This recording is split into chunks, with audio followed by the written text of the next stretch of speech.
I'm Amy Halpern-Laff. And I'm John Moscow.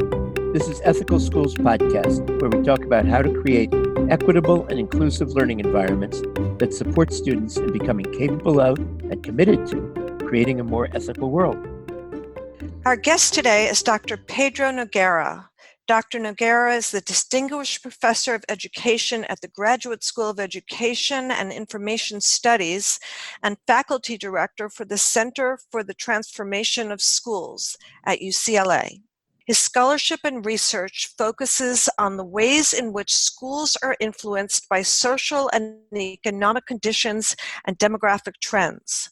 Dr. Noguera was a classroom teacher in public schools in Providence, Rhode Island, and Oakland, California, and continues to work with schools nationally and internationally as a researcher and advisor. He's published over 200 research articles, monographs, and research reports, and is the author or co-author of several very influential books, including most recently Excellence Through Equity and Race, Equity, and Education, The Pursuit of Equality in Education 60 Years After Brown. You can learn more about Dr. Noguera on his website, pedronoguera.com, which we will link to ours, ethicalschools.org.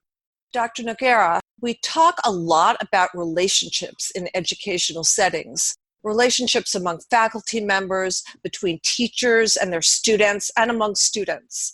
How would you change the traditional hierarchical relationships in schools?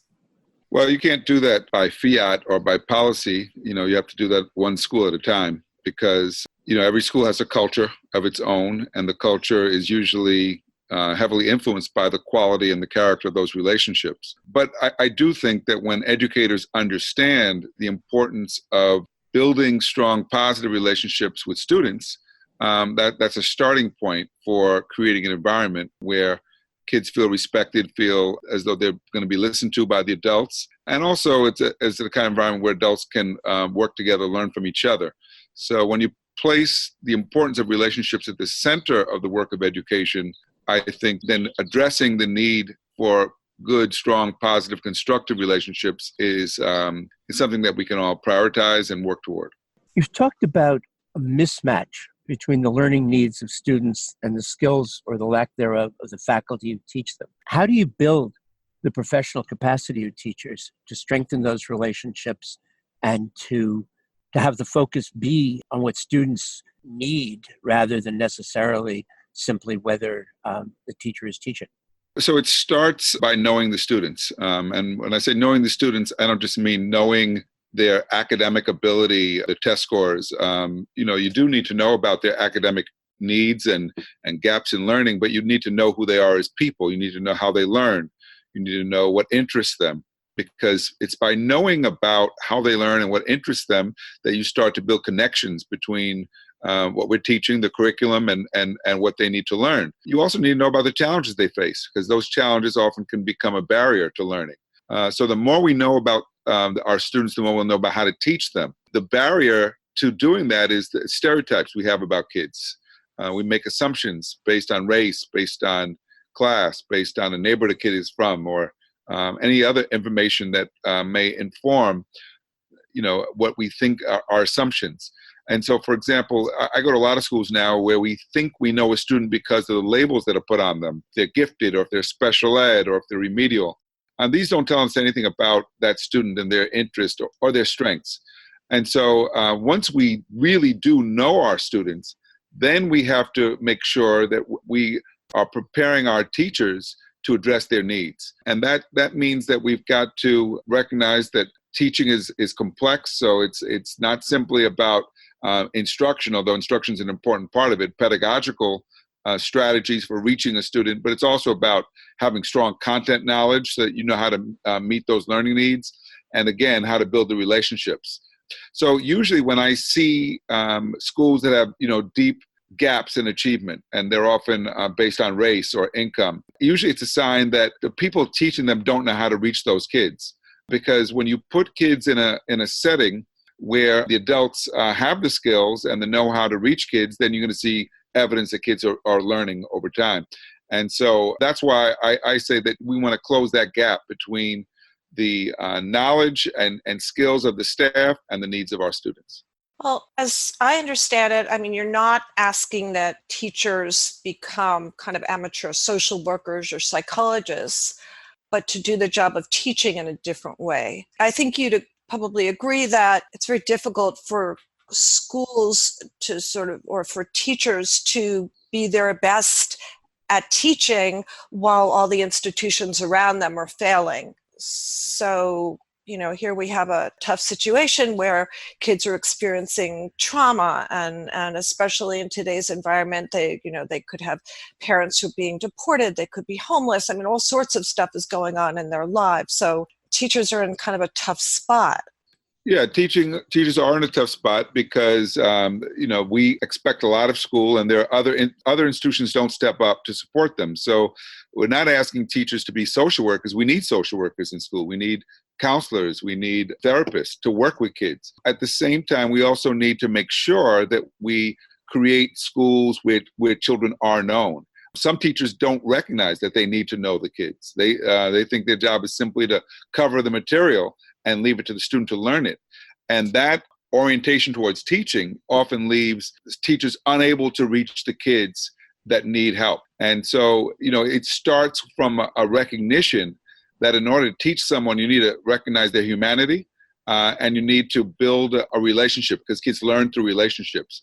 We've all seen examples of kids who will work for one teacher and the same student with another teacher is not performing. And it's usually because the lack of that relationship. This is not to trivialize the nature of learning. It is to simply say that learning, there's a social dimension to learning. And understanding that is, I think, an important part of creating schools that can be effective at reaching lots of different kinds of kids. You've talked about the experience of Brockton High School in Massachusetts, and in an article you did recently for The Nation, where you were calling for a progressive education agenda, you mentioned Toronto in particular. And it's interesting because, we all know about individual schools where people have managed to go from a situation of not having those connections at all that you're talking about, and then being considered a failing school, to being one that's successful. But Toronto, has a population of over 500,000 people. How did they, and I think you've called it, possibly the highest performing urban public school system in America. What does Toronto do, and how did they get there? So Toronto is an interesting case because what they focused on was building capacity in schools. And this is in contrast to what we've done in America. We use accountability to punish schools and sanction schools that are not performing. In Toronto, if a school's not performing, the Ministry of Education sends people in who work with that staff to meet the needs of the kids. So there's a high level of trust. There's also a recognition that schools need support and need additional resources. And so you can look at the data that comes out of Toronto, and over time, what you've seen is steady improvement for all kinds of kids, because Toronto is still a city with poverty. It has a large, diverse population. But what you see is that across all groups, steady improvement. And it's because of this willingness to really provide support rather than pressure and threats. But, some people say, well, Canada is a very different kind of country. They have a healthcare system. We don't have one. They do have support systems that our schools don't have. So I like to also point to examples in the United States. We mentioned Brockton, but I have to admit that Brockton in recent years has not been performing well. And that's because it's a change of direction in the district. But I was with a school today in Los Angeles, Social Justice Humanitas High School. 100% of the kids are low income. Most of those kids are recent immigrants, English learners. It has the 4th highest graduation rate in Los Angeles. This is the only school in Los Angeles where students evaluate their teachers. And the evaluation is taken seriously. It's feedback for teachers. It's also a school where they spend the first 3 days building community, getting to know kids. And they do that before school officially starts. And I asked the principal, how do you get kids to come? He said, we simply tell them we want to meet them. And then we ask them to come, and they come. So when you look at schools like these that are getting better results, what you find is they're doing things differently. And they're building a culture that's conducive to teaching and learning. And that's often what's missing in many of our schools. So you mentioned that Brockton right now isn't doing as well as it was, for example. And there are certainly lots of examples where there are changes in the superintendent changes or the principals change or something happens. What's your sense of how to build the environment in which it's taken for granted that schools and school districts would function in the kind of ways that you're talking about, that where they would recognize the centrality of relationships, the centrality of capacity building rather than pressure from above? How do we change from this kind of ineffective command economy, if you will, to something that's really based on what we know works? Well, some of it is about the politics and the policies that have guided education, which have, I think, placed the emphasis on the wrong kinds of things. So schools have been under pressure since No Child Left Behind to raise test scores. And, I think initially that was, it made sense because we wanted evidence that kids were learning. And there's a reason why many civil rights organizations across the country supported No Child Left Behind. But what ended up happening is that the test score became the only thing schools focused on. And we forgot about the other needs that kids bring, the social and emotional needs. And so what we've seen is that the kids with the greatest needs are always the kids who do least well.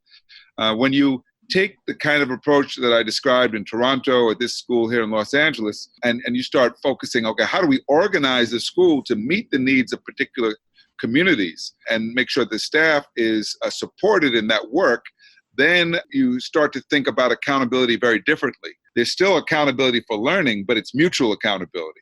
Teachers are accountable to each other. They're accountable to the parents they serve. Students are accountable for what they do, their work, their performance. And when there's mutual accountability, and ideally we want the politicians to be accountable for providing the kind of support schools need, and including the financial resources. That's what we see in Toronto, is that kind of mutual accountability. And that's the kind of support system that's needed to see significant and steady improvements in education. Well, I think we've all seen that kids are most successful when their families are involved. And I think you've spoken about treating parents as partners rather than consumers. What does that look like? All you have to do is look at a school in an affluent community and you see what it looks like. Schools in affluent communities are typically very responsive to the parents they serve because the parents are very entitled. They'll let them know you work for us, and they insist that their concerns, sometimes too much, are addressed. But you never, when you ask educators who work in an affluent community, who are you accountable to? They don't say the state. They'll let you know we're accountable to the parents we serve. That's certainly true with private schools. It's when you're in poor schools, schools serving poor kids, in not just urban but rural areas as well, that you often see that the concerns of parents are an oversight or an afterthought. And that comes from this idea that we can do it in spite of the parents or without the parents. Mm-hmm. All the evidence shows that parents matter. And what you want is reinforcement at home for the learning. And where parents are sending the message to their own children that education is important, that they're getting their kids to bed on time and getting them to take education seriously. That's much more likely when there's a partnership that's rooted in respect and empathy with parents. And so, we need to put much greater priority on these kinds of partnerships with parents. And the research has shown for many years that this is a critical factor affecting outcomes for kids. And talking about parents and relationships to schools and how they're very different in affluent communities and low-income communities, it's interesting because, John Dewey talked a lot about the relationship between education and democracy. And, the fight for educational equity was a mass movement during the Civil Rights Movement. The 1964 school boycott in New York City was the largest civil rights protest in American history up to that point. 460,000 students stayed home from school. What's the relationship between an effective movement for making schools work for all students and the overall struggle for social justice in the United States? I'm glad you brought that up because I think in some ways the problem in education is a little bit like the problem in healthcare. We approach it as individuals. There's a tendency to think, well, if my child's needs are met, that I don't have a problem, that it might be somebody else's problem. Same thing happens with healthcare, that if you have health insurance, you don't really think healthcare is that big a deal. We don't recognize that there's a public issue at stake with respect to both health and education.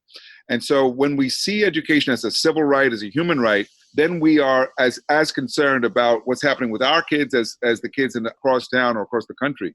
And so, there was a movement, as you pointed out, in New York City that was triggered by the community control movement, but that movement wasn't sustained. And what we see is that at various times there are movements. I was in Little Rock, Arkansas, just a few months ago, and there's a movement to try to regain some public control over the schools there because they've been subject to privatization. But it's organizing people, getting them to understand what's at stake, getting to think about our collective interest. That's the work that I don't see happening in nearly enough places, because too often we see education as a private good, not a public good. So when you call, for example, in the article you did in The Nation at the end of April, you called for a progressive education agenda to replace the so-called reform agenda, of high-stakes testing and charter schools and school closures, in poor neighborhoods. Do you, as you go around the country, do you get a sense that from the recent teacher strikes and so on, and things that have happened historically in Chicago, in the relationship between the Chicago Teachers Union and parents, do you see signs that this kind of mass movement may be rebuilding, if you will, in a sense of collectivity as opposed to it being a strictly individual issue? I do see some signs, but I don't want to exaggerate them. I mean, I think many of us were encouraged by the strikes by teachers in places like Oklahoma and West Virginia, red states. We had a strike here in Los Angeles in January. Teachers were out for 8 days, and there was enormous parental support. But then just last week, we had a bond measure that would have brought funds into the schools in Los Angeles and was defeated. We needed to get 2/3 of the vote. We didn't even get 50%. And so it lets me know that we've got a lot of work to do. And so I think it would be a mistake to say that there's a movement building. I think there's clear signs that people are not happy with the direction policy's gone in.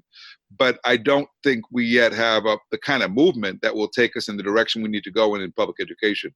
I think one of the problems is that, I don't know if it's social media, I'm not sure what it is, but we saw this with the Occupy movement, for example, in New York City, with this big movement trying to address the issue of inequality. There were mass protests, not just in New York, but in many parts of the world. And then it fizzled. And not because inequality went away, but because the movement wasn't sustained. And I think it's because there's not enough education and organizing that goes into these efforts. We did that back in the 60s and 70s. We understood that movements have to be rooted in organizing, not simply in social media.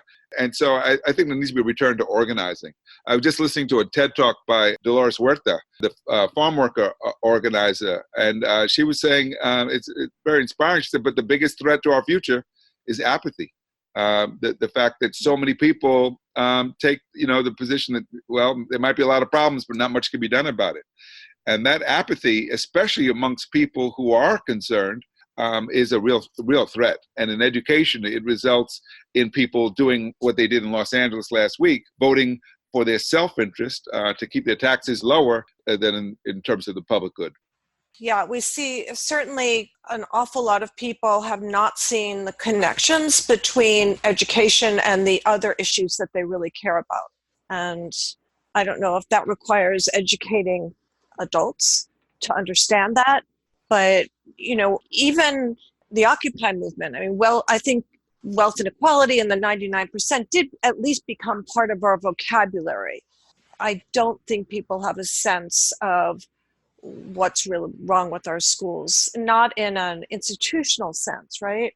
They might think that the schools need more money or just sort of more of what they're getting, more of what they're doing. And they're not talking about revamping from the bottom up, that the way you're talking about. Yeah. So, I think most people have gone to school, so they assume they understand schools, but there's a lot they don't typically understand. And that's why there needs to be more work done educating the public. Now, that's started to happen. One of the things that happened, for example, we've seen educators getting elected to public office. Massachusetts' new congresswoman from Boston is a former teacher of the year. Connecticut. So we are seeing teachers running for office and education being elevated on the agenda, but I'd still say we got a lot of work to do. So if you go back to the example I was giving about the United Farm Workers, there was a time in this country when, and it took a long time to convince grape eaters not to eat grapes, right? Because it wasn't enough to get the workers to go on strike, because they did for a long time. You had to convince people who buy grapes that it was not right, it was not morally the thing to do, because we were eating, farm workers were not paid adequately. They were exposed to, very dangerous conditions. But that took time, and it was a protracted struggle. And I would say that's the way we have to look at this. This is not something that happens overnight. And I don't know if we have, I teach at the university, and I talk to, young people a lot, and I don't know if they understand what it takes to shift the direction of policy and of politics if you're not happy with it. So we got a lot of work to do. And I often think that older people who were in these movements, who did participate, have a responsibility. They can't just leave it up to young people. They need to work with young people to get them to see that things won't change by themselves. But, it's interesting because, and I say this as one of those older people who was very much involved in leafleting outside of Safeway in support of the grape strike and involved in school movements in New York, is I think that it's possible that the next level of energy is actually going to come from the young people. I mean, you see it. I mean, the Parkland students, of course, have been doing it around guns. But for example, in New York City, there's this whole Integrate NYC for Me movement.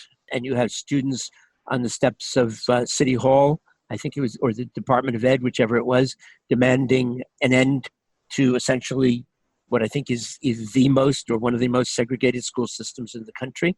And it may be that, if the last time around it was parents, that it may be that this time around it'll be students. And I agree with you completely that they need the support of and the accumulated knowledge of older people.